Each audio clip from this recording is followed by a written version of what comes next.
Hello दोस्तों, नमस्कार।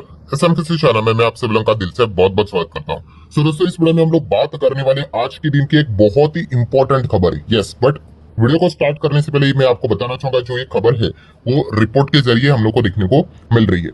But आप अभी मार्केट में अगर आपको बहुत अच्छा खासा एक्सपीरियंस हो चुका होगा तो आपको पता है भाई, मार्केट में 90% चीजें रिपोर्ट के चलते ही चलती है। ठीक है। सो बताने का मकसद क्या है, रिपोर्ट के जरिए मतलब क्या है कि अनऑफिशियल है, तो आगे जाके क्या पता चीजें बदल भी जाए। बट मार्केट में यूजुअली अगर आप 10 न्यूज सुनते हो, 7 से 8 न्यूज जो रिपोर्ट के जरिए आती है वो सच होती है। हाँ, आप कह सकते हो 2 से 3 गलत भी जाती है। ठीक है। सो पूरी कहानी मैं आप लोगों के सामने यहाँ पे रखने वाला हूँ कि ये जो खबर जो चल रही है रिपोर्ट के जरिए एग्जैक्टली यहाँ पे क्या है, और इस चीज के चलते इसका जो इम्पैक्ट यहाँ पे रहेगा वो कौन से एक शेयर से रिलेटेड, एक कंपनी को लेकर ज्यादा हम लोग को देखने को यहाँ पे मिल सकता है। तो आप चाहो तो इस कंपनी को भी जरूर स्टडी यहाँ पे कर सकते हो। एंड अगर आप ऑलरेडी स्टडी कर रहे हो तो आप इस पॉइंट को लेकर भी मतलब विचार कर सकते हो कि क्या करना है। सो फाइनेंस सेगमेंट से रिलेटेड दोस्तों हम लोग को एक खबर देखने को यहाँ पे मिल रही है। अभी फाइनेंस में देखा गया तो भाई इतना बड़ा वास्ट सेक्टर है फाइनेंस। तो फाइनेंस में कौन से सेगमेंट से रिलेटेड बात हो रही है दोस्तों, तो वो है इंश्योरेंस सेगमेंट। यस, अभी इंश्योरेंस सेगमेंट की अगर मैं बात करूं दोस्तों, तो आप सभी लोगों को पता ही होगा इंश्योरेंस अमेंडमेंट बिल। अब आप बोलोगे इंश्योरेंस अमेंडमेंट बिल क्या होता है? बहुत ही सिंपल है भाई, जो भी कानून कायदे बनाए हैं, ठीक है, उसमें बार बार चेंज करना पड़ता है कि नहीं, तो बस उस चेंज को ही अमेंडमेंट बोला जाता है। ठीक है। अभी इस साल अमेंडमेंट होगा, अगले कुछ सालों में अगर लगता है कि भाई और कुछ नए नियम कानून कायदे जोड़ने चाहिए, हटाने चाहिए, तो अमेंडमेंट किया जाएगा। तो इस प्रकार से बिल लाए जाते हैं। ठीक है। तो ये ऐसा नहीं होता है कि एक दिन में कि इंश्योरेंस सेक्टर का ऐसा चलना चाहिए, अच्छा ये डिसीजन हो गया, बात खत्म, साइन कर लो एंड चीजें यहाँ पे हो गई। नहीं, यहाँ पे मतलब एक बिल बनाया जाता है एंड इस चीज में क्या क्या हो सकता है वो पॉइंट सामने रखे जाते हैं एंड उसको लेकर दोस्तों बातचीत होती है कि कौन सा पॉइंट लगना चाहिए, कौन सा पॉइंट नहीं लगना चाहिए, सुझाव जाता है। फाइनली जो पावर है वो सरकार के पास ही है कि कौन सी चीजें करनी है, क्या कोई चीजों को इंक्लूड करना है या फिर हटाना है करके। ठीक है। बट बताने का पॉइंट क्या है दोस्तों कि यहाँ पे इंश्योरेंस अमेंडमेंट बिल हम लोग को देखने को यहाँ पे मिल रहा है। इसमें जो इंश्योरेंस सेक्टर है उसमें 5 बड़े बदलाव यहाँ पे होने वाले हैं। कितने? 5 बड़े बदलाव, मतलब 1 2 3 4 5 सुझाव उस अमेंडमेंट में हम लोग को देखने को यहाँ पे मिल रहे हैं, इंश्योरेंस अमेंडमेंट बिल में देखने को मिल रहे हैं। सो इस 5 पॉइंट्स की अगर हम लोग यहाँ पे बात कर ले दोस्तों, उसमें एक पॉइंट ऐसा है, उस चीज को लेकर दोस्तों तकलीफ हो रही है। एंड वो पॉइंट किससे रिलेटेड है पता है आपको? Amalgamation and merger. Yes, amalgamation and merger को लेकर जो पॉइंट यहाँ पे बोला जा रहा है उसको लेकर थोड़ा सा यहाँ पे हम लोगों को विरोध होते हुए देखने को मिल रहा है। अच्छा, काफी लोग सोचेंगे कि अमालगमेशन और मर्जर होता क्या है, जिनका मतलब फाइनेंस या फिर कॉमर्स रिलेटेड बैकग्राउंड है उनमें भी काफी सारे लोग ऐसे होते हैं जिनको अमालगमेशन क्या होता है एंड मर्जर क्या, इनमें अंतर क्या होता है वो भी समझ में नहीं आता है। तो दोस्तों बहुत ही सिंपल है, अगर मैं आपको 1 मिनट के अंदर भी यहाँ पे समझा दूं, अमालगमेशन मतलब कैसा होता है दोस्तों कि आप 2 से 3 कंपनियां जोड़ दो और एक नई कंपनी क्रिएट होगी। और जो मर्जर होता है उसमें 2 कंपनियां जोड़ दो और वही कंपनियां हम लोग को कंटिन्यू होते हुए देखने को मिलेगी। मतलब अगर मैं फॉर्मूला के हिसाब से बोल दूं, अमालगमेशन मतलब A+B is equal to C, एक नई कंपनी रेडी हो जाती है।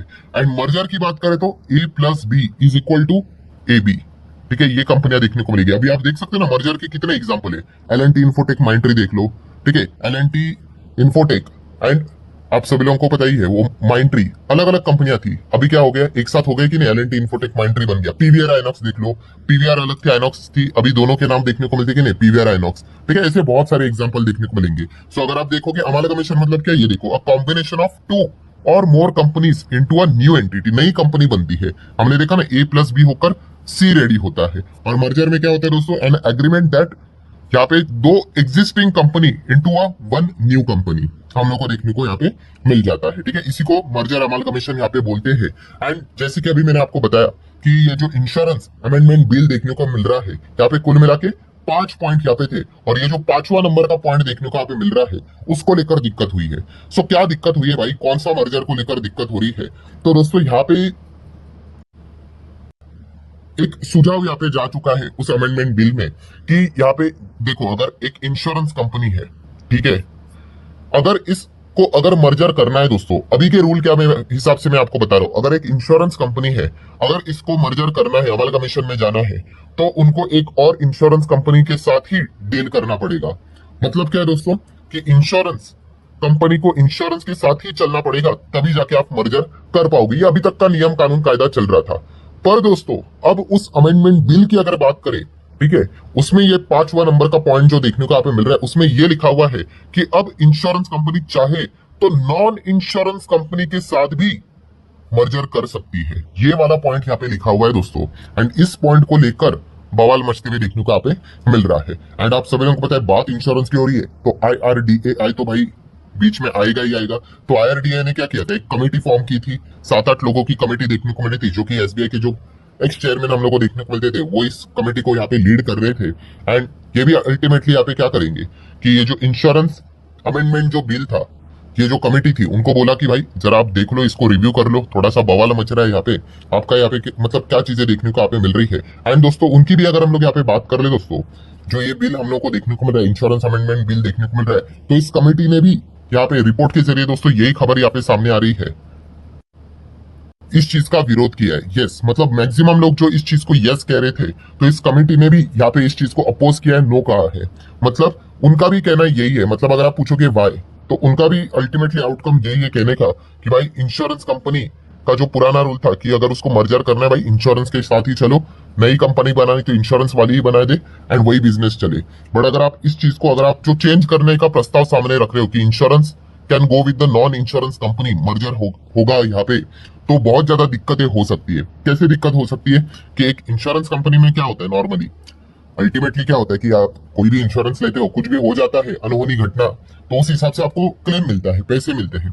अभी आप सोच कर देखो, एक insurance company non insurance company के साथ अगर मर्जर कर लेती है, मान लो कोई दूसरी फाइनेंस वाली कंपनी के साथ चली जाती है, NBFC है, एंड उस NBFC में अगर कुछ घाटा बेटा हो गया, तो फिर वो क्या करेंगे, इस चीज को सेटल करने के लिए इंश्योरेंस कंपनी के बिजनेस के ऊपर दबाव डाल सकते हैं। और इंश्योरेंस कंपनी के बिजनेस पे दबाव डालना मतलब क्या होता है, अल्टीमेटली आप उनके क्लेम्स को क्या कर सकते हो भाई, कि अवॉइड करने की कोशिश कर सकते हो, परेशान कर सकते हो।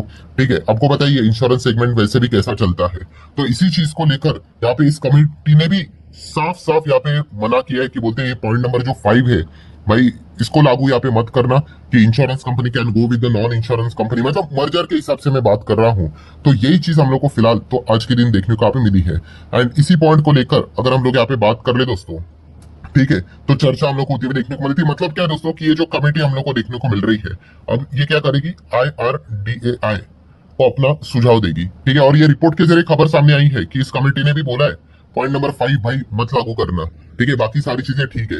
अब IRDAI क्या करेगा, गवर्नमेंट को ये चीजें पास ऑन करेगा भाई, कि क्या लगता है उनको। तो फाइनल डिसीजन तो गवर्नमेंट ने ही लेना है कि क्या अमेंडमेंट बिल में कि इंश्योरेंस को नॉन इंश्योरेंस के साथ जाना चाहिए कि नहीं जाना चाहिए, ये तो फाइनल कौन, गवर्नमेंट ही डिसाइड करेगा। तो ये देखने वाली बात रहेगी। मतलब कंक्लूजन क्या निकल कर आ गया दोस्तों कि यहाँ पे जो एक कंपनियां थी, ठीक है, जो होप लेकर चल रही थी, कौन सी, कि भाई इंश्योरेंस एंड नॉन इंश्योरेंस का मर्जर करेंगे, बड़ा बिजनेस यहाँ पे करेंगे, तो उनका होप थोड़ा सा हम लोग को खराब होते हुए देखने को यहाँ पे मिल रहा है। अच्छा, आप सोचोगे कौन सी कंपनी हम लोग को मार्केट में देखने को मिले जिसका नाम है मैक्स फाइनेंशियल सर्विसेज। यस दोस्तों, मैक्स फाइनेंशियल सर्विसेज की अगर हम लोग यहाँ पे बात कर ले, तो आप देख सकते हो एकदम ऑल टाइम हाई पे भी इसका स्टॉक का चार्ट पैटर्न हम लोग को देखने को यहाँ पे मिल रहा है। ऐसा क्यों, क्योंकि मैक्स फाइनेंशियल सर्विसेज ने भी इस चीज का अनाउंसमेंट किया था, कौन सा, कि भाई ये इंश्योरेंस का जो बिजनेस है वो इसमें हम लोग को वो जोड़ते हुए देखने को यहाँ पे मिल रहे हैं। एंड इससे रिलेटेड जो पूरी परमिशन है वो इसी साल 2025 जो चल रहा है उसके सेकेंड हाफ में यहाँ पे आ जाएगी, बिकॉज उनको भी पता है भाई ये अमेंडमेंट बिल हम लोग को आते हुए देखने को यहाँ पे मिलने वाला है। बट फिलहाल अभी की अगर हम लोग कहानी की बात कर ले, तो क्या देखने को मिल रहा है, ये देखिए IRDAI का जो पैनल है उन्होंने रिकमेंड किया है भाई कि ban on merger between insurer and non insurer. ठीक है, ये चीज यहाँ पे होनी नहीं चाहिए। इसीलिए आज के दिन आप लोगों ने ये खबरें भी सुनी होगी, आर्टिकल भी पढ़े होंगे कि मैक्स मर्जर प्लान को एक बहुत बड़ा सेटबैक लग सकता है। क्यों, क्योंकि IRDAI का जो पैनल है उन्होंने एडवाइस दिया है कि insurer and non insurer merger के वो अगेंस्ट जाते हुए देखने को यहाँ पे मिल रहे हैं। एंड इसीलिए आज के दिन की अगर हम लोग यहाँ पे बात करें तो मैक्स फाइनेंशियल सर्विसेज में हम लोगों को लाल निशान भी देखने को यहाँ पे मिल रहा था। हालांकि मैं अगेन वीडियो क्लोज करने से पहले डिस्क्लेमर देना चाहूंगा, अभी तक कोई ऑफिशियल खबर सामने नहीं आई है, ठीक है, बट IRDAI के पैनल ने अगर ये सुझाव दिया है, रिकमेंडेशन यहाँ पे दिया है, तो शायद से फिर ये चीजें होने के चांसेस कम रहेंगे। एंड एक अब नॉर्मली दिमाग लगाकर अगर आप सोचोगे तो भी समझ में आता है कि एक इंश्योरर कंपनी को नॉन इंश्योरेंस के साथ अगर आप जाने दोगे तो रिस्क काफी हायर लेवल की हो जाएगी। ठीक है, जो एग्जांपल मैंने अभी आपको दिया था वही बेस्ट एग्जांपल रहेगा कि यहाँ पे इनके बाकी के दूसरे बिजनेस में अगर दिक्कत आई तो वो इंश्योरेंस के ऊपर अगर वो पास ऑन करेंगे तो यहाँ पे क्लेम से रिलेटेड गड़बड़ी यहाँ पे हो सकती है। तो बेटर ऑप्शन यही है कि भाई दो इंश्योरेंस कंपनी को यहाँ पे मर्जर करने दो, डीमर्जर करने दो, अमालगमेशन करने दो, जो पुराना रूल था वही बेटर था। या फिर अननेसेसरली इंश्योरर और नॉन इंश्योरर को मिलाने की कोशिश करोगे तो आगे जाके बहुत बड़ी दिक्कत यहाँ पे हो सकती है। बट लास्ट फाइनल डिसीजन कौन लेगा? सरकार लेगा। तो इसीलिए सरकार के ऊपर ही आप लोगों ने ध्यान यहाँ पे रखना है। सो मैक्स फाइनेंशियल की अगर हम लोग बात करें, कंपनी तो कोई यहाँ पे खराब है नहीं, बट यस इंश्योरेंस का बिजनेस अगर इनमें यहाँ पे जुड़ जाएगा तो बहुत ही जबरदस्त चीज हम लोग को होती हुई देखने को मिल सकती थी। बट अभी वो जुड़ेगा नहीं जुड़ेगा, ये फाइनल डिसीजन तो भाई जब सरकार लेगी तभी पता चल जाएगा। सो आशा करता हूँ दोस्तों पूरी कहानी आप लोगों को प्रॉपरली समझ में यहाँ पे आई होगी। आप चाहो तो इस वीडियो को लाइक एंड शेयर कर सकते हो। मिलते हैं नेक्स्ट वीडियो में, तब तक के लिए बाय।